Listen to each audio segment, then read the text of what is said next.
All right, I'm here with my buddy, I guess for like 15 plus years now, right, Ed? Yeah, it was Yeah. probably '07.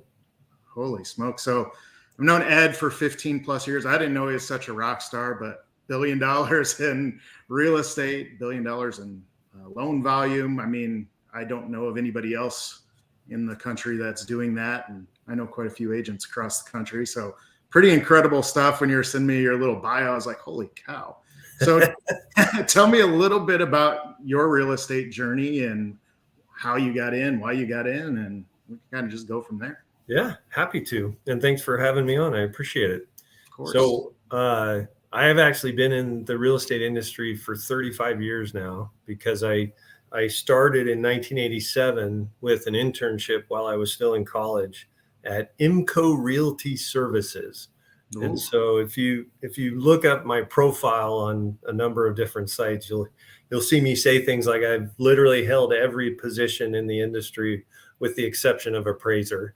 And I would argue that, having done several thousand BPOs, I probably can appraise just as well as they can anyway. Oh yeah. So it all started really with the mortgage industry first. And I, closed probably 5,000 loans over a period of time and got tired of realtors making 3% when I was making 1 or less. So I decided to get my real estate license and actually offer like a bundled solution to consumers where I would do both real estate and mortgage for them. And I would give them a credit of $2,500 towards their closing costs at closing. And they loved that. But what I figured out was they really loved more the fact that they only had to tell their story to one person. And so I got rid of the $2,500 credit and kept going. And then I got that license in '04. So as you know, '07, '08, things started to hit the tank. And Oh yeah. because of my mortgage background, it was pretty easy to segue into REO because I had just a boatload of mortgage contacts and secondary market managers and all kinds of, people I could call and say, hey, what do I do? How do I get plugged in? And I also worked for a period of time for a hard money lender. So I had been selling REO from the hard money defaults back in the early 90s.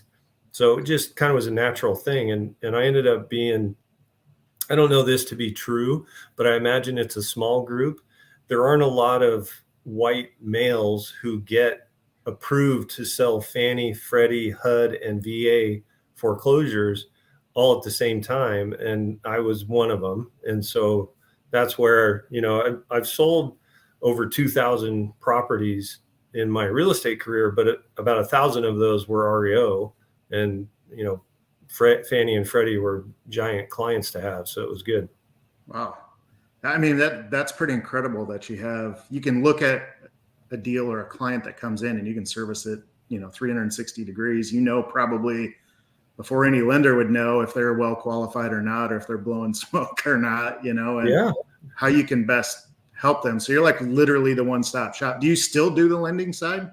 No, I kept that license until about 2019 because I'm in Seattle. So in Washington State, you can negotiate short sales and get paid a fee if you have a mortgage originator's license. So that's why I kept it for a number of years. But, there haven't been many short sales, and appreciation kind of fired back up over the last 5 years.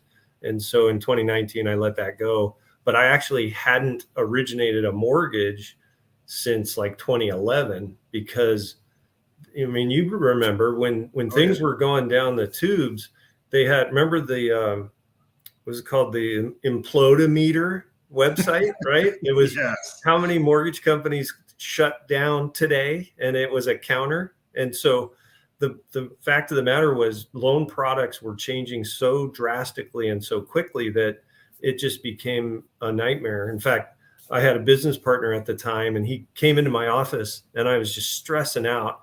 And he goes, what are you doing? I go, it's this bleeping loan. I can't get it approved. And he goes, where do you make your money? I go, 90% from real estate commissions. He goes, where do you get your stress? 90% from mortgages. And he's like, well, why do you do mortgages? I go, because I'm a mortgage guy. That's what I do. And it was kind of a lame answer to a very good question. So I said, you know what? I'm not going to do that anymore. That's an excellent business partner that's willing to challenge you on that kind of stuff. You know, Absolutely, yeah. And it made sense to kind of pivot to the preferred lender model anyway, because then you had somebody who was dedicated to staying up on what all these changes were. So right. It really worked out well, and I still enjoy that relationship to this day.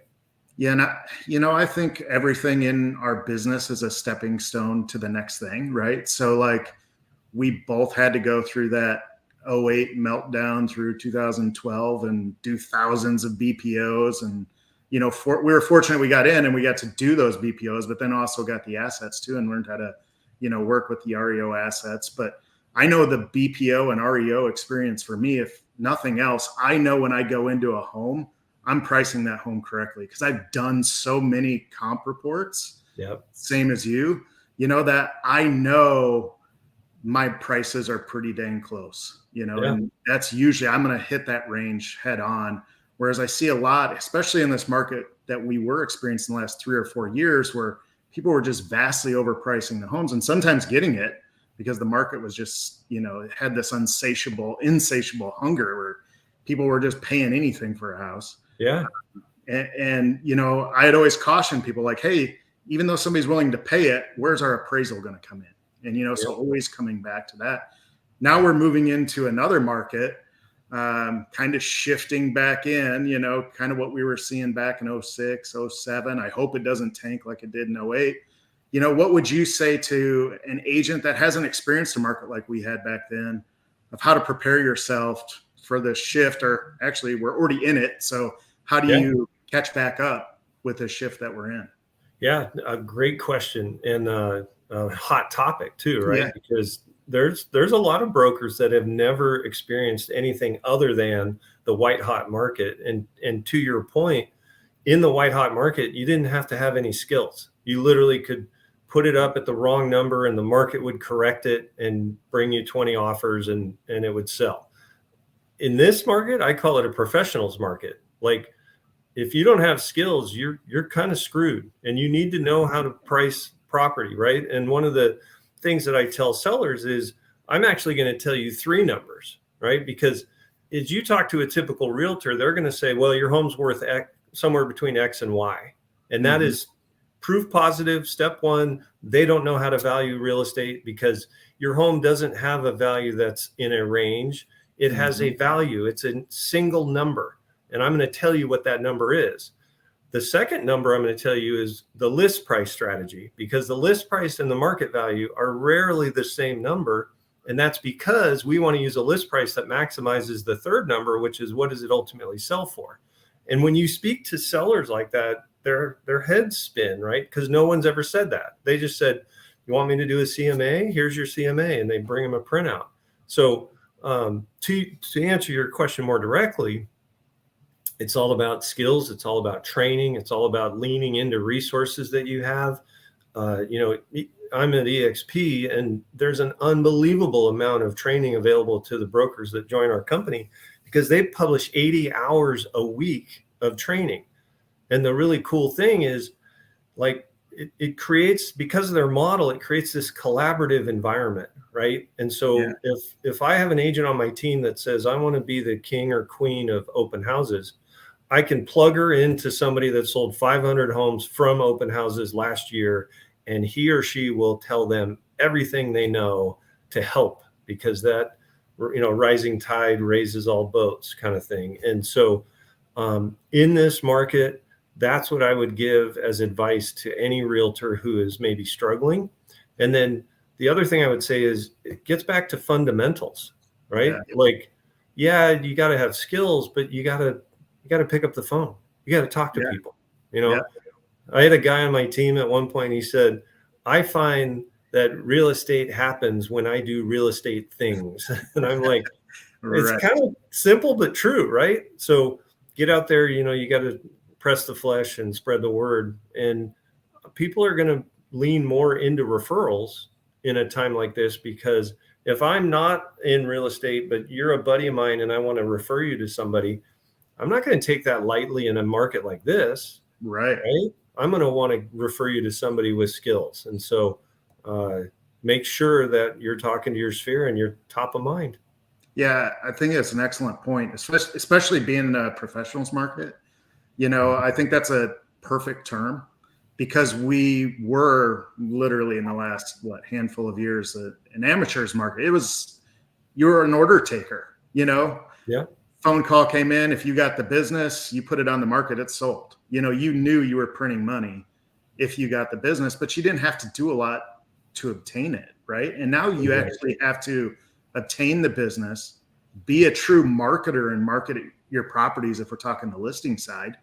But then you also have to have excellent communication throughout the process too, right? And a lot of these last 3, 4, 5 years, you didn't even have to call your client, except your first call was, "We've got 10 offers. Which one do you want to go with? Here's the exactly. That was your only call.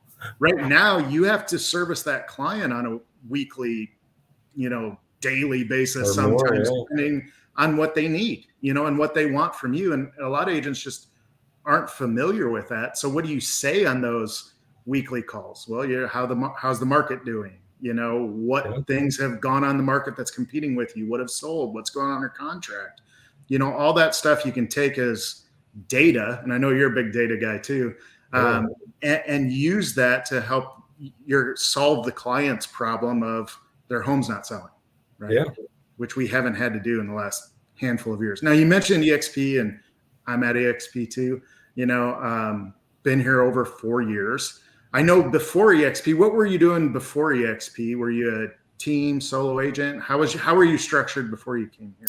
Yeah, another good question. So in 04, when I was tired of seeing realtors get paid more than me, in the Seattle market, your choices are, there's some pretty strong regional chain type franchises. There's also the big national franchises.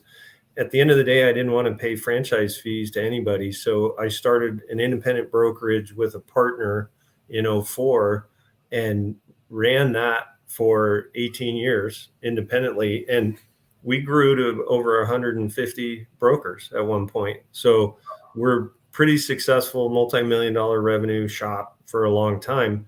And then in 2018, I actually got introduced to EXP's model. And I could tell immediately that EXP was going to change real estate. And I was like, we need to do this. But I couldn't convince my business partner. So it actually took us splitting up for me to move my half of the team over to EXP, and couldn't be happier. I mean, well, you're in the hometown of EXP too, right? Yeah, they're in Bellingham, just north of me. Yeah. It's funny, I have this conversation a lot with broker owners who are looking at EXP, and they just don't understand, like, why on earth would you give up ownership? And I'm like, well, number one, I can keep the branding. Like, you can, if you're Screaming Chicken Realty, you can still be Screaming Chicken Realty brokered by EXP, right? So fill in your name instead of the silly name I used. Number two, liability. So I was actually in Washington, we call it a designated broker. That's the kind of the top of the food chain. I was the designated broker of 3 different firms in December of last year. I went through 3 different audits in the 4th quarter of last year. And then I resigned and shuttered everything. And now I have no liability, no stress, no audits, no nothing. You weren't selling a whole lot of homes when you're being audited. No, it is a tremendous distraction. Absolutely. So the epiphany I had was, over 18 years, I hired, trained, and supported over 300 brokers. But once they were trained, they would then leave because we weren't the cheapest split shop in the market. So they would go somewhere cheaper because, there's I describe it as 3 seasons in a career for an agent. The first season is I don't know anything and I'm willing to pay to learn because I know I need that knowledge, right? So that's why the Keller Williams model makes sense. You get on a team, you're giving away 50% of the commission, but you're learning a lot, and that's good. Ours was cheaper than Keller Williams, but then once that individual learns, then they think they know everything, right?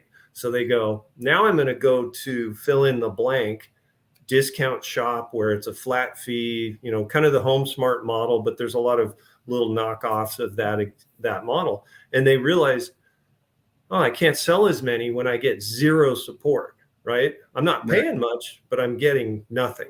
So then they get to the third season of their career, which I call maturity, which is, for me to actually make the most amount of money, I need to be with a firm that supports me. I'm willing to compensate them fairly as long as I get that support. And then that's what's scalable. I mean, I've sold over 200 homes a year for multiple years, but I couldn't do that if I were at a cut rate or discount type shop, right? Right. And so what EXP does is it prevents people from leaving because they're getting all these benefits like stock and revenue share and all the support you could ever imagine for very little expense.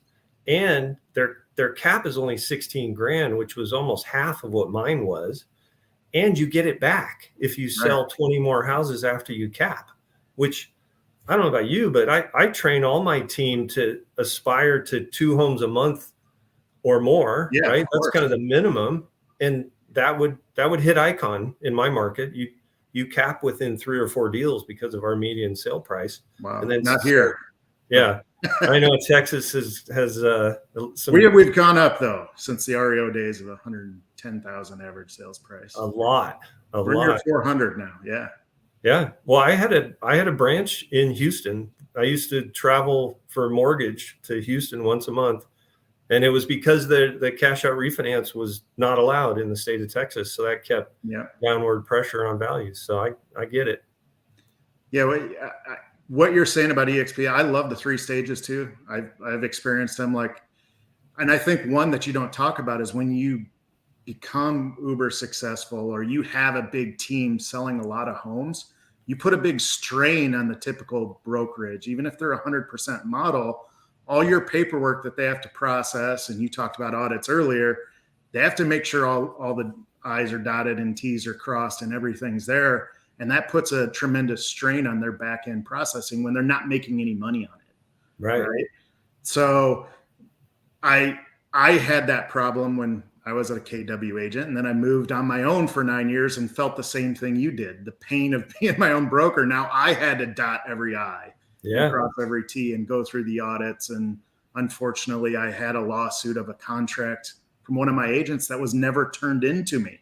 They just did it in secret. And then that one was the one that was a problem, right? So, but who does it roll up to? The broker, and this way I can still run a brokerage, so to speak, or my team inside the brokerage and not have any of the liability. I'm covered under that big umbrella, which is pretty awesome.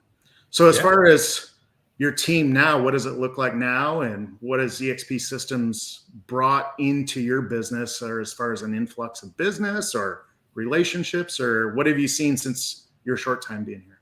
Yeah. So I don't know if you remember, but we built a CRM for our company. And so I've been pretty involved in and knowledgeable about technology for a long time. And when I went through the breakup with my former business partner, I became a free agent and I shopped every CRM there was. And it actually did me a favor, because when I did that, I'll call it a divorce, I didn't go straight to EXP, because I knew when I left, I was going to bring a number of brokers with me, and I needed them to see that the support was coming from me, not from my former business partner. And I think if I had gone straight to EXP, they would have been more worried that everything's changing, kind of thing. So I two-stepped it, and that actually created a great opportunity for me on the CRM side, because I checked out all these CRMs. It also caused me to clean up my database for importing it into the new CRM. And then when I moved to EXP, it was super easy just to do it again, because I had already been through that process of cleaning it up. Right. So now the answer to your question, the CRM that we get for free with EXP blows doors on most of the CRMs in the marketplace, and it's free. What else do you need to know? Right? Unlimited landing pages, I can use all the domain names because I own about 100 or so domain names because we do direct response marketing, right? And I just point them now at different landing pages that are, again, free, right? Yeah. And the leads port straight into the CRM. The CRM has AI built into it. So based on the activity of the lead, it'll start firing off messaging or text me and say, you better call this guy, right? He's looked at this house 3 times or whatever it is. So the systems to move your business onto this platform are pretty elegant and silky smooth. And the support and training that's available is crazy how abundant it is. Yeah. And I think, as you know, being with EXP for 4 or 5 years, there's a ton of this like kind of smaller sub industry of people who are willing to help and support train people in EXP ways, right? Right. Like Shannon Pyatt, right? If Yeah. you want to just have somebody clean up your CRM and create email signatures and campaigns and all that stuff, you can pay him literally $89 and he'll do it. I mean, yeah, it's awesome. And it's just one example of lots of people that will do that. So, and I think the other big benefit for my business is what I touched on earlier, that whole collaborative model.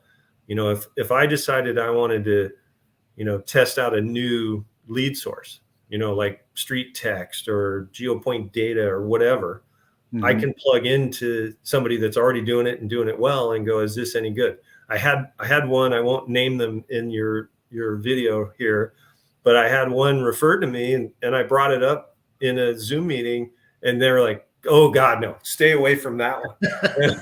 And I had it on the screen on a list of all these different lead sources. And I was like, oh, delete. Okay. Thank you. That's all. Saving me money. Saving me money. Cause I'm like you, if there's a new lead source, I'll test it, Right. I'll spend money to see if things work. And if they do, great. And if they don't, I shut it off. Yeah. And I think the collaboration part is way underplayed. I've been at other companies, like I mentioned before, and even coaching companies where you're a member of, you're paying to be in there as a coaching member, and the sharing and communication wasn't as strong as, what we have inside EXP. We're not related in our organizations, but, I know I can pick up the phone and get any answer from you anytime I need it, and we did the other day. I called you about something you were running with your investment program. So I just think it's amazing what EXP has put together. And it's actually, everybody does want to help each other succeed, which it's really the only company real estate wise that I've seen that realistically has a vested interest to help each other grow, even if they're your next door neighbor competitor in your same market, Yeah. Well, and I think they were smart when they set it up, and we touched on Icon a minute ago, but one thing I didn't say is with the Icon Award, you also have to commit to coaching and training others in a certain amount of time. What that requirement, I don't know if the requirement is the source of all of this, but it's certainly fed into, they don't even have to have that requirement anymore because people just do it. I used to say, like I'd pick up a Post-it note when I was talking to people and I'd say, if this was a lead and I threw it on the ground at most firms, people would dive on it like dogs, right? Because the average realtor sells 4 homes a year. So this Post-it could be 25% of their annual income. That's how they think about it, right? Right.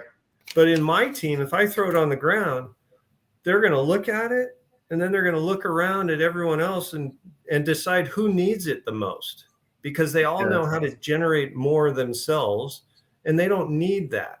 But you might, because you're new or whatever it is, right? Right. And that, like, I get goosebumps just describing that because that is so unique and it's awesome. Yeah, for sure. Totally. Well, I don't want to run us too long here. I know I'm taking up part of your day, but I wanted to say thanks for being on. And it's good to see you face to face again, bud. And I'll see you here in a couple of weeks, I think. Absolutely. I'll look forward to seeing you in Vegas, man. All right. We'll see you. Have a good one. Say hi to Amanda. We'll do it.